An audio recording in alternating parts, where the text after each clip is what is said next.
Obligatory Earthbound CIB check. Yeah, that seems reasonable. I adore collecting older games, especially ones from my childhood that I either lost or gave to my brothers or just don't work. You know, something along those lines. What started as a fun little hobby a few years ago has turned into a goddamn nightmare. Retro games have simply skyrocketed in price in the past few years or so, especially. I see a lot of people saying that this dramatic price increase is tied to the lockdowns and the pandemic. Yes, this plays a part in it, of course, but it's also simple. It's just simple supply and demand. The supply for these retro games isn't going to magically increase unless if one wants a shitty repro card.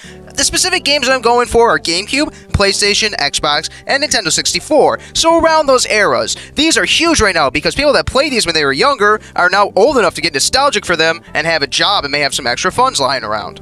For me, I really prefer the game to be CIB. That stands for Complete in Box. What does this mean, though? This means that the game will come with its original case. It will have all the original manuals and other documentation that came with it when it originally released. From time to time, I love flipping through my games and looking at the manuals. Like, look at this cute Pikmin 2 manual. It comes with such cute artwork and neat tricks that one can use while playing the game. That's not to mention the badass cover the case comes with. This has to be one of my favorite box art of all time. With everything in tow, it feels like I got a complete product. The only problem with this...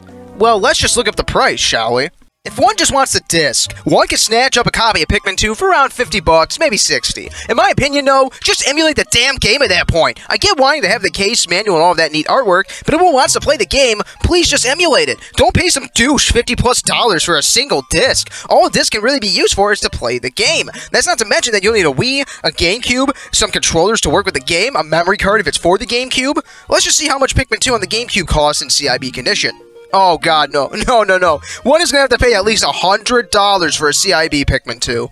So this is personally my biggest problem here, and it's really just the price. If a game has all the original contents, the owner's gonna feel justified to rack that price up out the ass. Do you see the second problem? For Pikmin 2 Complete, I only got about 20 search results on eBay, and a lot of them are bids. This means that some of the prices that were shown here, they're just gonna go up. I've tried bidding on eBay numerous times. It feels like you just get beat out at the last second. Of course, this is just how bids work. You'll see a decent price and think, hell yeah, this is worth it, let's go! Just to see it double in price towards the end. Yes, there are other websites out there like Mercari, but eBay is one of, if not, the most popular sites for older games. Now you may be thinking, calm down dude, this is just one example. Okay, you're right. I'll unwind by looking at some Pokemon FireRed and LeafGreen listings because I really like Kanto, but Red and Blue are a bit rough around the edges. This jumps right into another huge problem with retro game collecting nowadays.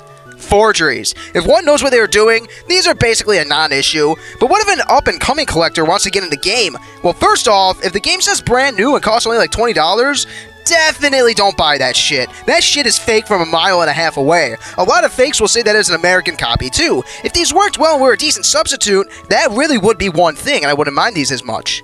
However, a few years ago, I bought a Pokemon Heart Gold and Soul Silver bundle for about, drumroll, $30. My dumbass younger self thought that this was totally legit. The Soul Silver copy actually still miraculously works to this day, but the Heart Gold copy was just dead on arrival. My brother was pretty pissed, so we got refunded for half of the order. Even though my Soul Silver copy worked, it still felt somewhat hollow, because certain features were missing. For example, I couldn't connect to the Pokewalker because the copy didn't have an IR sensor on it. I also couldn't do anything in the game corner at all. If one does their homework though, these fakes are pretty easy to avoid. Reproduction cards usually have different artwork, says brand new, and will usually come from newer sellers. They also have prices that are sincerely too good to be true. Let's look at an authentic Heart Gold and Soul Silver listing now. Oh, Jesus Christ. I didn't need both of my kidneys anyway. Speaking of Pokemon, that franchise is just simply out of control. Look at any authentic Pokemon mainline game.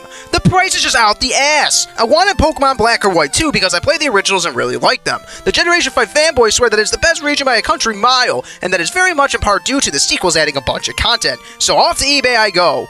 Just look at these prices! That's just absurd! I hacked my 3DS to play an English patch of Digimon World Redigitized Decode, which is an amazing game by the way. I can now download DS games right onto it, and that is precisely what I'll be doing when the time comes for me to play Pokemon Black or White 2. I have my limits, and apparently I'm spending $100+ for a goddamn DS game. The last big example that I want to use is the amazing game Psychonauts. I have zero nostalgia for the game, but I want to give it a chance due to my love for older 3D platformers and Psychonauts 2 coming out this year. It is now one of my favorite games of all time, and Psychonauts 2 is probably my game of the year. As a result, I want a CIB physical copy of the original, damn it. I'm not going to get my hands on an Xbox copy unless if I spend $70+ easily. I settled for the PS2 copy because it was quite a bit cheaper. I got it for around $50. Unfortunately, the second game's physical copies were only provided for Fig backers. It looks like I'll just have to settle for a physical copy of Rhombus of Ruin, a spin-off VR title to accompany my PS2 copy. I just want to do a couple of rapid-fire examples of games that I've been looking at for a while now. Digimon Bubble Arena 2, boom. Paper Mario's N64, boom. The original Monster Rancher, boom. Majora's Mask, boom. Chibi Robo, Plug Into Adventure, boom. Mario Party 6, there you go. Conker's Bad Fur Day, boom. Pokemon Emerald, boom.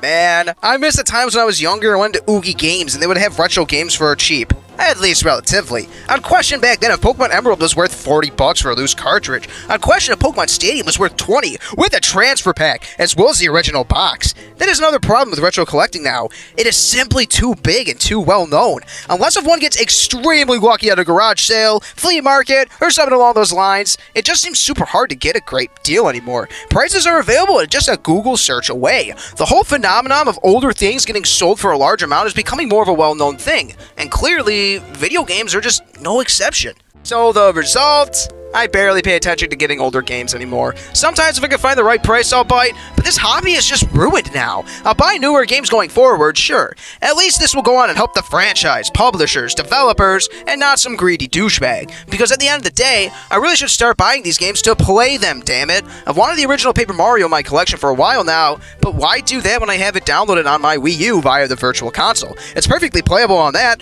Want to know how one could play that for free? One can just find a ROM, get Project 64 going, and there you go. Paper Mario 64 is not playable, and you didn't have to spend an arm and a leg. I can't justify spending $70+ on a loose cartridge anymore. If it came with the original Nintendo 64 box and everything, I'd swing it, but the price just gets to be like $300 at that point. I just gotta live knowing that if I want the game on my shelf that bad, I gotta pay that price. But at the end of the day, I also have to consider that's what this hobby has become more or less. Collecting. If it really is just about playing the games, I wouldn't have posted this damn video. I would have just installed the PlayStation emulator, got a Digimon World ROM, and play on that. There really is something weird about me that wants the game on the shelf. I love looking at the box art of older games and flipping through the manuals every now and then. It's unfortunate that this more or less is gone from new releases. At least Rockstar will release their games with a map or something. I have the money for this shit. I've worked 60+ hour weeks for a decently long time.